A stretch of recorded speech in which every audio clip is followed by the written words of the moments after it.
Imagina que todo lo que ves, oyes, saboreas, tocas, sientes, experimentas y sabes es solo una ilusión. No es real, es ficticio.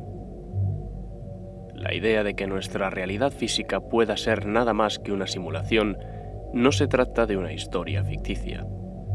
La ciencia plantea este concepto de una manera seria y como un escenario plausible a la hora de explicar la estructura del universo que percibimos a través de nuestros sentidos e intelecto. Tampoco es una noción nueva.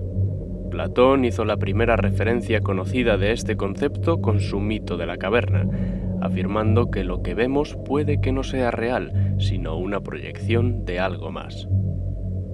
Ahora más que nunca, con la existencia de la computación, podemos imaginarnos de una forma más precisa que, de hecho, algo raro pasa con nuestra realidad y que nosotros mismos, con nuestras rudimentarias simulaciones actuales, podemos imaginarnos creando un universo virtual en un futuro.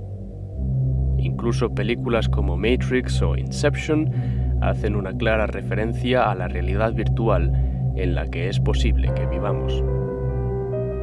Esta es una lista de 3 razones que demuestran la posibilidad que ofrece la hipótesis de la simulación. Número 3. Videojuegos como Minecraft o incluso GTA contienen universos inmensos. En términos de programación y uso de recursos, no es rentable, si incluso posible, ejecutar todo el mundo virtual a la vez, sino que lo acertado es mostrar interacción con el mundo solo donde y cuando el observador consciente se encuentra. El universo, o la realidad del juego, aunque estén ya programados, se construyen a medida que el observador se desplaza o interactúa con su entorno más inmediato. La simulación no necesita ejecutar una porción del universo que esté lejos del observador, simplemente porque el observador no lo necesita. No, esto no es una locura. En física cuántica existe un experimento llamado el experimento de la doble rendija, que de alguna forma muestra este concepto. Verás, hagamos un experimento mental. Coloca frente a una pared una rendija.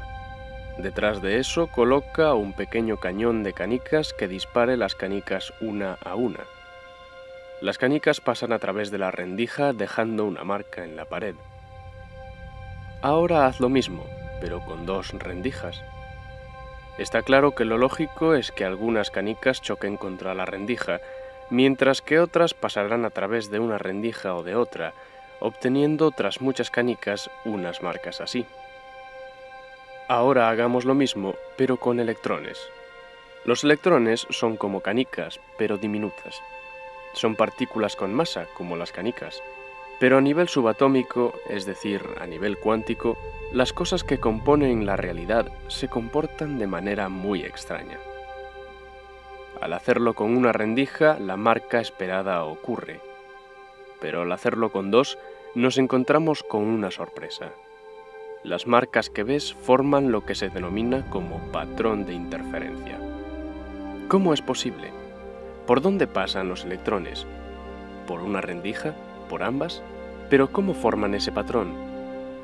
Como se supone que esto solo puede pasar con ondas como la luz, pero no con materia como los electrones, colocamos un pequeño sensor para observar lo que ocurre. Una vez repetimos el experimento, pero observando de cerca, los electrones se comportan como si tuviesen vida.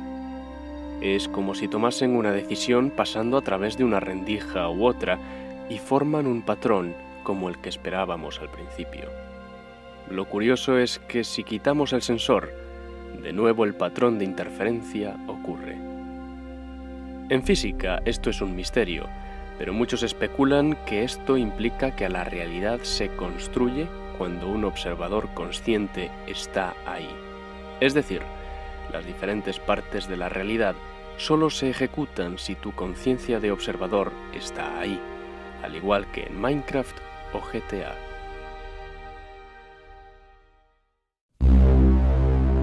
Número 2. ¿Es el universo analógico o digital? La diferencia básica entre un sistema digital y un analógico es la siguiente. Imagina el medidor de velocidad de un vehículo. Podría considerarse que el medidor de aguja es un medidor analógico, mientras que el medidor de cifras es un medidor digital. La diferencia reside en que la aguja cruza el espacio físico que hay de un número a otro. Este espacio físico es infinitamente divisible y la aguja pasa por todos los puntos. En el caso del medidor digital, hay una clara demarcación entre un punto y otro, es decir, las divisiones entre un número y otro no son infinitas, sino limitadas. También puedes contemplarlo de esta forma. Una cámara fotográfica digital tiene un número determinado de colores, es decir, la máquina capta la imagen a través de un número finito de receptores conocidos como fotositos, de modo que todo lo que no capten esos sensores se perderá en la representación de la imagen, que además es también de un número determinado de píxeles o puntos de color. Al contrario, una cámara fotográfica analógica deja entrar por completo la luz de la imagen y la imprime en un film fotográfico, captando, en teoría, todos los colores que la luz de dicha imagen ofrece, o lo que es lo mismo, todos los infinitos puntos de valores de la longitud de onda de la luz de dicha imagen. Si no me crees, busca cómo hacer una fotografía con una caja de zapatos y lo comprenderás a la perfección. Puede ser un concepto complicado, pero si te interesa te invito a que investigues más sobre este fascinante tema. Pero, como decíamos, ¿es el universo analógico o digital?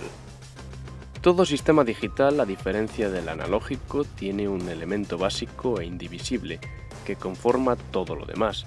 Es decir, es un sistema manufacturado, o lo que es lo mismo, creado de forma artificial por algún tipo de inteligencia. En la antigüedad y hasta no hace mucho, el átomo era la parte indivisible de la realidad, hasta que se descubrió que el mismo está dividido en partículas subatómicas.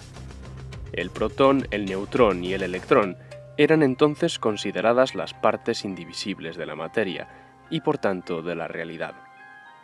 Más recientemente se descubrió que a su vez estas partículas se dividen en otras partes más elementales.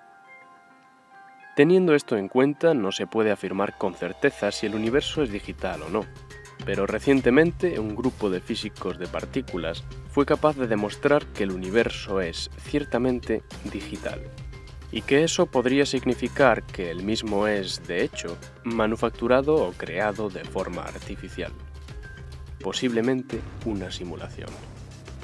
Este planteamiento forma parte de las teorías denominadas de campos gauge, y el concepto es complicado y largo de explicar. Para aquellos que sientan curiosidad, podrán encontrar en la descripción del vídeo un enlace a un blog muy bueno donde se explican tales teorías de forma simple y amena. Pero quédate con eso, se ha demostrado que el universo es posiblemente digital.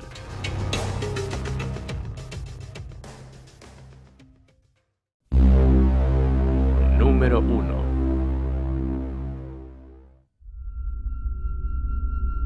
La idea de que el universo que se puede observar es solo una parte de la realidad física dio lugar al nacimiento del concepto de multiverso.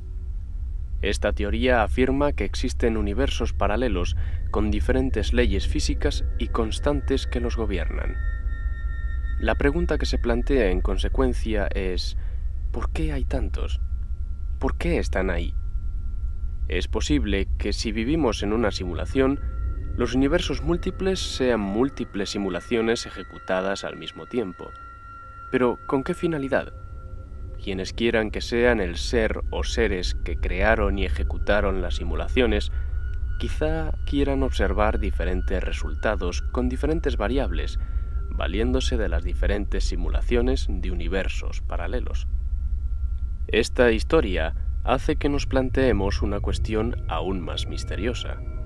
Los seres humanos creamos simulaciones rudimentarias para prever el clima, calcular trayectorias de lanzamiento de satélites al espacio e incluso para resolver problemas como el cambio climático.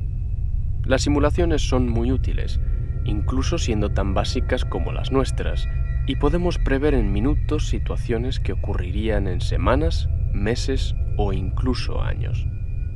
Es posible que en un futuro nuestra especie se enfrente a un problema catastrófico que implique nuestra desaparición y necesitemos usar nuestras, por entonces, avanzadas simulaciones para encontrar una solución a nuestro problema. ¿Crearíamos entonces una simulación con vida en su interior para prever nuestro propio destino y encontrar una posible solución? Entonces, ¿qué ocurre si es eso lo que somos, precisamente? ¿Qué ocurre si somos parte de una simulación que alguna especie está utilizando para resolver alguno de sus problemas? ¿Y si esa especie es la especie humana en un futuro muy lejano y nosotros somos su simulación? No importa. No sabes si lo que crees que son recuerdos son realmente eventos de tu pasado o simplemente código recientemente programado en tu mente. Ni siquiera sabes si tu mente existe. Lo peor de todo, en una realidad simulada, los seres simulados no pueden demostrar si ciertamente se encuentran o no en una simulación, porque los elementos que tienen son precisamente simulados. Nunca lo sabremos. Al igual que los Sims, nunca sabrán si su mundo es simplemente una simulación ejecutada en los circuitos de silicio que nosotros mismos fabricamos. Nos vemos la semana que viene.